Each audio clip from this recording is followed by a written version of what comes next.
Baik, saya Anis Fadia akan menjelaskan analisis tugas 2 saya. Yang pertama ada pendahuluan. Pada notebook ini saya menerapkan fitur engineering dan normalisasi data pada dataset Titanic yang diambil dari Kaggle. Tujuan utama adalah untuk meningkatkan kualitas dataset sehingga model machine learning logistic regression dapat menghasilkan prediksi yang lebih akurat dan stabil. Saya akan menunjukkan langkah-langkah mulai dari eksplorasi data, pembersihan, pembuatan fitur baru, normalisasi, pelatihan model, sampai evaluasi hasil. Yang pertama, import library. Di bagian ini, saya mengimpor library utama yang dibutuhkan, Pandas dan NumPy, untuk memanipulasi data Matplotlib dan Seaborn untuk visualisasi, dan modul-modul dari scikit-learn untuk preprocessing, pembagian data, normalisasi, dan pemodelan. Semua fungsi ini penting agar alur preprocessing hingga evaluasi berjalan lancar. Bisa kita lihat outputnya, yaitu libraries imported. Yang kedua ada upload dan load dataset. Kita akan mengupload file trend.csv dari Kaggle ketika diminta. Setelah file terupload, kita membaca file tersebut ke dalam data frame Pandas dan menerapkan beberapa baris awal. Dataset Titanic berisi informasi penumpang seperti nama, umur, jenis kelamin, kelas tiket, jumlah keluarga yang ikut, dan label target survive 0/1. Alasan memilih dataset ini karena strukturnya yang cocok untuk praktek fitur engineering dan normalisasi. Terdapat kombinasi fitur numerik dan categorical serta sejumlah missing values yang realistis untuk ditangani. Baik, bisa kita lihat dari 5 baris pertama terlihat beberapa hal penting. Terdapat nilai kosong NaN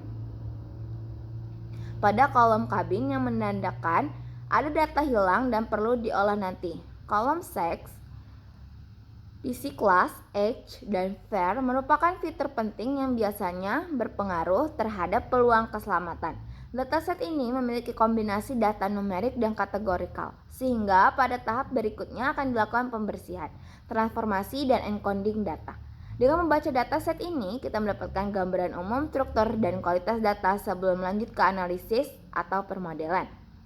Lalu yang ketiga ada EDA. Pada tahap EDA ini, saya melakukan pemeriksaan menyeluruh terhadap struktur dataset. Saya mengecek dimensi dataset, tipe data setiap kolom, ringkasan statistik untuk fitur numerik, serta jumlah nilai yang hilang di tiap kolom. Tujuan EDA adalah membangun pemahaman yang kuat tentang data sehingga keputusan preprocessing lebih tepat dan terukur. Beberapa temuan yang biasanya muncul pada dataset Titanic yang saya teliti di sini ada missing values. Kolom H dan cabin sering mengandung nilai kosong. Untuk H, kita dapat mempertimbangkan imputasi. Untuk kabin, kita proporsi missing biasanya sangat tinggi sehingga sering dihapus atau diekstrak informasinya jika tersedia pola. Tipe data. Kolom seperti sec dan embarked berbentuk categorical string sehingga perlu diubah menjadi representasi numerik sebelum modeling. Lalu ada distribusi fitur. Fitur seperti var cenderung memiliki distribusi miring dengan beberapa nilai ekstrim. Ini mempengaruhi pilihan transformasi atau scaling. Bisa kita lihat, ini outputnya. Lalu yang keempat ada menangani missing values. Setelah EDA, saya melakukan penanganan missing values. Pilihan strategi tergantung konteks dan proporsi missing. Untuk H, saya menggunakan imputasi median. Median lebih robust terhadap outlier dibanding mean. Imputasi ini menjaga informasi umur tanpa menghapus baris. Lalu yang kedua untuk embarked, kategori dengan sedikit missing, saya mengisi dengan modus. Ini mempertahankan distribusi kategori mayoritas. Lalu yang ketiga untuk kabin, karena proporsi missing biasanya sangat besar, saya memilih untuk menghapus kolom ini pada analisis awal. Alternatifnya adalah mengekstrak informasi deck dari cabin jika ingin eksperimen lebih lanjut. Imputasi memungkinkan kita mempertahankan sampel yang berguna untuk training, sementara penghapusan kolom dengan terlalu banyak missing mengurangi noise dan kompleksitas tanpa kehilangan informasi signifikan. Bisa kita lihat Ini outputnya. Lalu yang kelima ada encoding fitur kategorikal. Fitur kategorikal seperti sex, embarked, dan title yang akan diekstrak dari name perlu dikonversi menjadi numerik. Saya menggunakan label encoder untuk kesederhanaan dan karena jumlah kategori relatif kecil. Untuk kategori non-ordinal dengan banyak level, on-hot encoding bisa menjadi pilihan yang tepat. Alasan praktis, model seperti logistic regression memerlukan input numerik. Encoding bisa mengubah tabel tekstual menjadi angka yang dapat diolah model. Jadi kita lihat ini outputnya, sex dan embarked. Lalu yang keenam ada fitur engineering. Fitur engineering adalah langkah penting karena seringkali representasi fitur yang lebih baik lebih berpengaruh daripada kompleksitas model. Di bagian ini saya melakukan beberapa transformasi dan penambahan fitur yang rasional. Yang pertama yaitu family size, dihitung dengan SEBSP dan Porch plus 1 karena ukuran keluarga dapat memengaruhi peluang bertahan hidup. Misalnya, individu yang berpergian dengan keluarga besar mungkin memiliki strategi evakuasi berbeda dibanding dengan yang sendirian. Is alone boolean 1 jika family size sama dengan 1, yang menandai penumpang yang berpergian sendiri karena status berpergian sendiri bisa jadi indikator resiko atau kelebihan bantuan dari kru atau keluarga. Yang ketiga ada title extraction, mengekstrak gelar dari kolom name, Mr, Miss, Master, dan lain-lain. Karena gelar dapat mempresentasikan usia atau status sosial, contoh master sering menunjukkan anak laki-laki kecil, dokter atau gelar langka bisa dikategorikan sebagai rare. Handing rare categories. Setelah ekstraksi title, kategoris yang jarang muncul digabungkan menjadi rare yang menghindari sparsity. Seluruh langkah ini diharapkan menciptakan fitur yang lebih informatif sehingga model dapat memanfaatkan pola sosial atau demografis yang berkaitan dengan peluang keselamatan. Ini dia outputnya, family size, is alone, and title. Yang ketujuh, visualisasi. Interpretasi hasil fitur engineering. Visualisasi ini dilakukan untuk melihat apakah fitur hasil fitur engineering benar-benar memiliki hubungan yang relevan terhadap variabel target survival. Dari grafik family size vs survival rate, terlihat bahwa tingkat kelangsungan hidup cenderung lebih tinggi pada penumpang dengan ukuran keluarga kecil hingga menengah, 2-4 orang.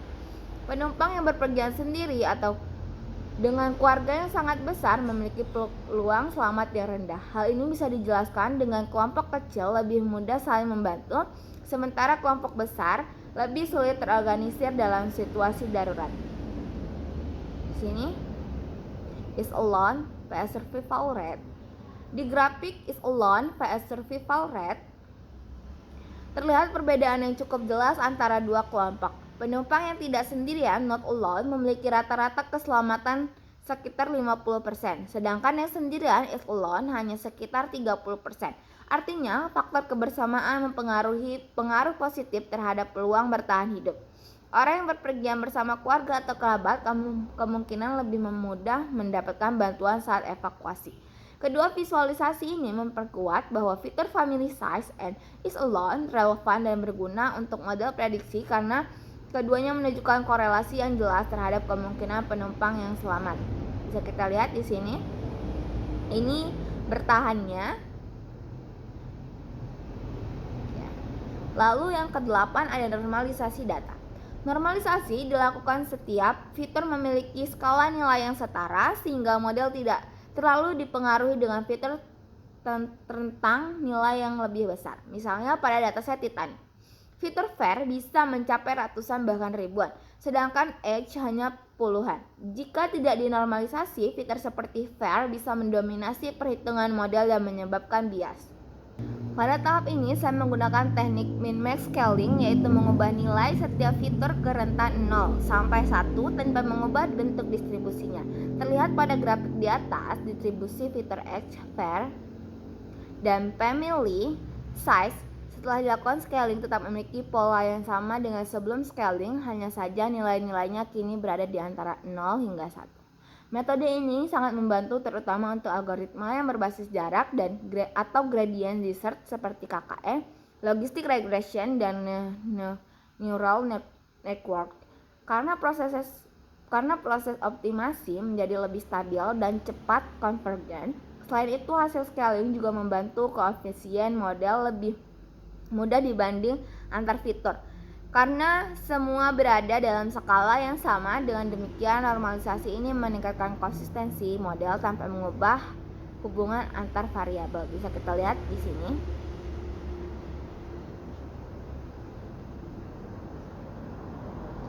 Ini untuk H, ini X juga. Ini original distributionnya, sedangkan ini min max. Ini fair, dan ini family size. Lalu yang ke-9, modeling, logistic regression.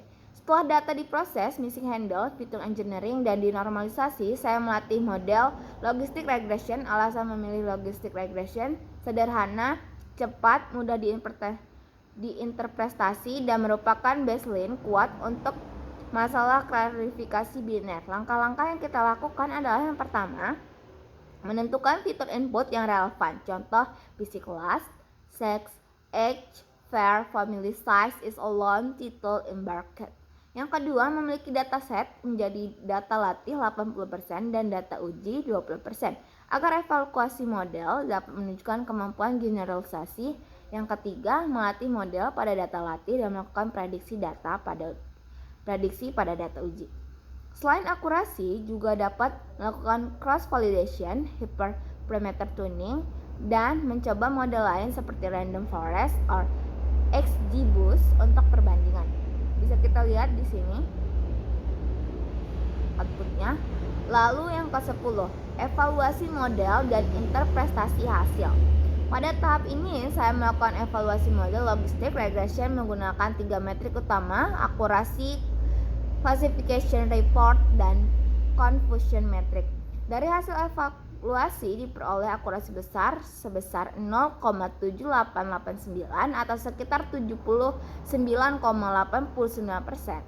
Artinya model mampu memprediksi dengan benar hampir 8 dari 10 data uji. Dan ini menunjukkan performa yang cukup baik untuk model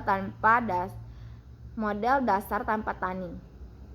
Namun, untuk melihat kinerja lebih detail, saya memperhatikan juga hasil clarification report untuk kelas tidak selamat. Verification sebesar 0,81 dan recall 0,86, sedangkan untuk kelas selamat precision 0,78 dan recall 0,72. Ini berarti model lebih akurat dalam mengenali penumpang yang tidak selamat dibanding yang selamat. Hasil ini juga terlihat di confusion metric. Bisa kita lihat. Terdapat 90 prediksi benar untuk kelas tidak selamat dan 50 prediksi benar untuk kelas selamat. Sedangkan 15 data salah prediksi sebagai selamat dan 21 salah sebagai prediksi tidak selamat. Jadi model masih menghasilkan false negatif sedikit lebih banyak, yang berarti ada beberapa penumpang selamat yang belum berhasil dikenali oleh model. Untuk meningkatkan performa, langkah ini bisa dilakukan antara lain menambah fitur yang lebih relevan, melakukan hyperparameter tuning, atau mencoba model lain seperti random forest dan XGBoost. Selain itu, jika dataset tidak seimbang, bisa diterapkan teknik smooth atau class weighting agar model lebih adil. Secara keseluruhan, model ini cukup baik dengan akurasi hampir 80%. Namun masih ditingkatkan agar lebih sensitif terhadap kelas penumpang yang selamat. Bisa kita lihat di sini ya. Ini 90, ini 53, ini 15, dan ini 21. Lalu kesimpulan dan rekomendasi. Kesimpulan utama, fitur engineering dan normalisasi terbukti meningkatkan kualitas input yang diberikan oleh model. Pembuatan fitur seperti family size and is alone merupakan konteks sosial demografis yang tidak langsung tersedia pada fitur mentah. Normalisasi scaling memastikan bahwa fitur seperti fair yang memiliki rank besar tidak mendominasi proses training, sehingga koefisien model menjadi lebih stabil dan pembelajaran lebih efisien. Interpretasi praktis. Dari hasil visualisasi dan evaluasi model, kita dapat menarik hipotesis yang logis seperti penumpang dengan ukuran keluarga tertentu mungkin memiliki peluang bertahan yang berbeda, jenis kelamin dan kelas tiket tetap menjadi prediktor kuat. Jika model menunjukkan kelemahan pada recall untuk kelas tertentu, misal penumpang yang selamat, hal ini perlu ditangani melalui balancing data atau penambahan fitur atau pemilihan metrik lain sesuai tujuan, misalnya recall precision, bila goal mengutamakan menangkap semua superior. Lalu rekomendasi perbaikan dan pengembangan. Lakukan cross validation dan hyperparameter tuning untuk mendapatkan model yang lebih stabil. Pertimbangkan one hot encoding untuk beberapa kategori bila interpretabilitas multi-level diperlukan. Eksperimen dengan model ensemble random forest XGBoost yang sering memberikan performa lebih baik pada dataset terstruktur. 4. Gunakan teknik imputasi berbasis model misprediksi umur untuk menangani missing age secara lebih informatif. Secara keseluruhan, proses ini menekan bahwa kualitas data dan kualitas fitur memainkan peran sentral dalam keberhasilan model machine learning. Baiklah, itu saja yang bisa saya jelaskan. Saya akhiri. Wassalamualaikum warahmatullahi wabarakatuh.